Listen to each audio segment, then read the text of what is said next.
Suite de cette série d'interviews sur le célibat avec Ouamat, 25 ans, double casquette de doctorant en physique fondamentale et chercheur au CNRS. Un point de vue plus que pragmatique.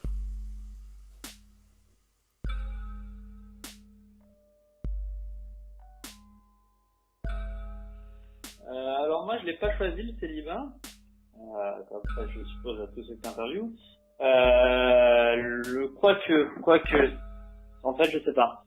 Le truc c'est que moi j'ai toujours voulu me mettre en couple, parce que la stabilité du couple apporte quelque chose que le célibat ne peut pas apporter, parce que quand t'es célib, bah tu sais pas si la semaine suivante t'auras quelqu'un dans ton lit ou pas. Ça apporte aussi un petit cercle social qui est confortable, et ça apporte aussi quelqu'un avec qui tu sais tu pourras faire des projets, partir en vacances, ce genre de choses. Et du coup, moi je cherche à être en couple pour avoir tout ça. Donc ça fait 5 ans. Il y a 5 ans, moi j'étais pas, c'était plutôt ma copine qui m'était tombée dessus. Moi elle m'intéressait pas plus que ça, mais je me suis dit une copine ça reste une copine, donc je vais me mettre avec. Et au bout d'un an, j'en ai eu marre, donc j'ai cassé avec. Et depuis, je gère un petit peu. Alors l'année dernière, il y a 2 fois où j'ai failli me mettre en couple. Le truc, c'est que les 2 fois, j'ai dû déménager quelques mois plus tard. Donc ça aide pas. Le problème aussi, c'est que moi, je bouge pas mal. Donc il y a 5 ans, j'étais à Paris. Ensuite, je suis parti 3 mois. Je suis parti 3 mois à Amsterdam. Je suis revenu à Paris, c'était les vacances d'été, donc il n'y a plus personne. Ensuite, en octobre, je suis parti à Bordeaux. Après Bordeaux, je suis allé à Lyon pendant 8 mois. Là, je suis revenu à Bordeaux. Donc à chaque fois, comme je bouge et que j'ai pas envie d'une relation à distance, parce que la relation à distance, c'est la merde. À chaque fois, genre juste avant de partir de Bordeaux et juste avant de partir de Lyon, j'ai trouvé des filles qui me correspondaient pas mal, à qui il pouvait se passer des choses. Malheureusement, je devais partir, donc j'ai cassé le truc. Donc voilà, donc le célibat, je le choisis pas, mais je suis conscient que au bout d'un moment, ça va s'arrêter. D'accord. Et tu trouves un confort, tu crois que tu aurais du mal à faire rentrer quelqu'un dans ta vie après autant de temps seul, ou c'est quelque chose que tu appréhendes ou pas? Pas du tout, pas du tout. J'ai envie de ça. Et justement, ça t'apporte un confort que ça apporte un confort que sinon t'as pas. Donc là, par exemple, j'ai quelques plans de cul, je vois quelques filles de temps en temps. C'est cool, mais c'est pas pareil.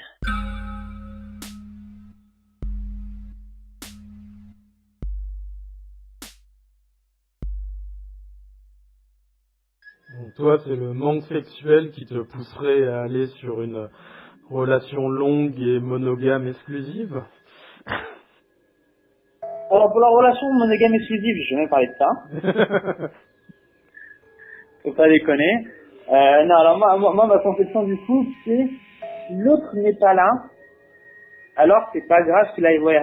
Si l'autre n'est pas là, c'est pas grave qu'il aille voir ailleurs. C'est-à-dire, si par exemple, moi je suis parti en vacances, en voyage, ou je sais pas où, et pas à Bordeaux, moi ça me dérange pas qu'elle aille voir à côté en attendant. D'accord. Voilà. Après, j'ai jamais pu mettre en pratique mon point de vue pour voir s'il est viable pour moi ou pas. Mais voilà, ça c'est mon idée. C'est que si moi je suis là, je préférerais qu'elle aille me voir moi. Maintenant, si je suis pas là, ça ne me dérange pas qu'elle aille voir à côté. D'accord. Donc c'est pour ça aussi que peut-être t'as pas voulu retenter les relations à distance ou des choses comme ça, parce qu'avec une vision du couple comme tu as, ça serait casse-gueule, forcément. Les relations à distance, en fait, t'as tous les inconvénients du couple sans aucun avantage. C'est-à-dire, là par exemple, j'en ai une, donc Camille, donc c'est la fille avec qui j'ai failli me mettre en couple à Lyon en octobre, juste avant que je redéménage pour Bordeaux. Et elle est clairement tombée amoureuse de moi. Elle est revenue il y a 3 semaines à Bordeaux faire coucou pendant une semaine. Et elle était clairement amoureuse de moi. Elle n'attend qu'une chose, c'est que je me mette en couple avec elle à distance. Mais le truc, c'est que dès que tu te mets en relation exclusive, la distance, ça sert à rien. Enfin, c'est juste un inconvénient. T'as même pas les petits mots sur l'oreiller, t'as pas les câlins, t'as pas les activités que tu peux aller faire avec ta copine, genre aller au ciné ou je sais pas où. Du coup, la relation à distance, non, ça sert à rien. Mais du coup, une relation dans la même ville où tu peux te voir souvent, là, il y a moyen que je sois prêt à être exclusif. Quand j'étais avec Camille à Lyon, au bout d'un moment, en fait, j'avais laissé les autres plans de côté, et pas parce que je me suis dit non, il faut que je lui voue fidélité ou il faut que je lui voue exclusivité. C'est juste qu'en fait, j'étais tellement comblé avec elle que j'avais pas besoin d'aller la voir à côté. Et pour moi, en tout cas, je crois pas que ce soit un problème si tu peux voir à côté. C'est juste que je crois qu'au fur et à mesure d'une relation, que si la relation se consolide, en fait, t'as pas besoin d'aller chercher à côté. D'accord.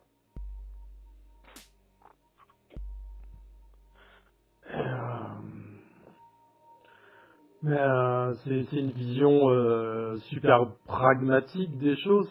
J'ai l'impression que tu me présentes où il n'y a pas vraiment de sacralisation des émotions et des sentiments et des choses comme ça. T'as un côté très très pratique de la relation. Oui, clairement. Le but pour moi, quand t'es en couple, c'est pas, enfin, tu peux avoir les sentiments et tout ça. Moi, pour l'instant, je suis jamais tombé vraiment amoureux. Donc, je peux pas dire. Donc, moi, je raconte, j'ai une vision d'un mec qui n'est jamais tombé amoureux. Et c'est pas quelque chose que tu voudrais vivre? C'est pas quelque chose que tu pourrais rechercher? Bah, c'est quelque chose que tu peux vivre, mais c'est pas quelque chose que tu vas rechercher. C'est pas quelque chose, c'est quelque chose qui te tombe sur la gueule. C'est pas, tu vas pas te dire, putain, j'ai envie de tomber amoureux, allez, dans 2 mois, je tombe amoureux. C'est pas faux. Enfin, pour moi, tu commences la relation tranquillement, et au fur et à mesure, tu tombes amoureux. Enfin, moi, j'y crois pas au coup de foudre où tu tombes amoureux dès le début.